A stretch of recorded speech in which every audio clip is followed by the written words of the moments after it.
السلام عليكم ورحمة الله وبركاته والحمد لله رب العالمين نحمده ونصلي على رسوله الكريم أما بعد والحمد لله সংক্ষিপ্ত আলোচনায় এখন আমরা জানব জালিমের মোকাবেলায় মাজলুমের করণীয়।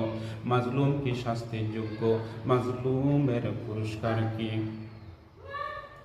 প্রিয় ভাই বোন বন্ধু, জালিমের মোকাবেলায় মাজলুমের করণীয় 1 নম্বর, সরাসরি প্রতিশোধের চেয়ে ধৈর্য, তাওয়াক্কুল ও আল্লাহর সাহায্য প্রার্থনা করাই উত্তম।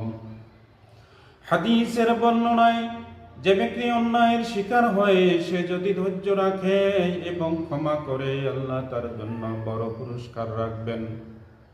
মাজলুমকে বলা হয়েছে ন্যায় প্রতিষ্ঠা করার জন্য আইন বা সমাজের মাধ্যমে অধিকার আদায় করতে পারে।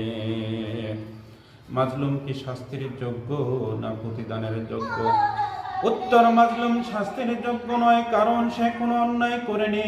মাজলুম প্রতিদানের যোগ্য, অর্থাৎ যারা ধৈর্য ধারণ করে, ক্ষমা করে বা আল্লাহর পথে সঠিক প্রতিকার চায়, তার জন্য রয়েছে আখিরাতে বড় প্রতিদান।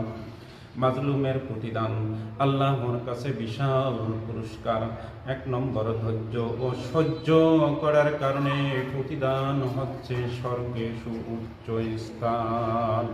পবিত্র কোরআন 39তম সূরা আজ-জুমার 10 নম্বর আয়াতে আল্লাহ তাআলা বলেন যে ধৈর্য ধারণ করে এবং নিজের অধিকার হারিয়ে না ফেলে, আমি তার জন্য বড় প্রতিদান রেখেছি।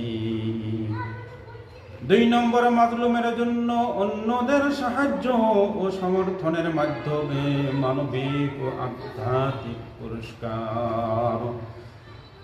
অন্যায় ও জুলুম দুনিয়াতো শাস্তি, আখিরাতো শাস্তি। মাজলুম ধৈর্য ধরলে, ন্যায় ও আল্লাহর পথে চললে, তার জন্য আল্লাহর পক্ষ থেকে চরম প্রতিদান রয়েছে। আল্লাহ তাআলা আমাদের সবাইকে অন্যায় বঞ্চন করে সকল অবস্থাতেই সবর করে ন্যায়ের উপর সমাধানের চেষ্টা করাই। আল্লাহ তাআলা আমাদের সবাইকে ন্যায়ের উপর চলার তৌফিক দান করুক। আমার নূর ইসলামিক চ্যানেল বাই জাকিউল হক সম্পূর্ণ দ্বীনি খেদমতে অবশ্যই আপনারা সাবস্ক্রাইব করবেন আমাকে অনুপ্রাণিত করার উদ্দেশ্যে।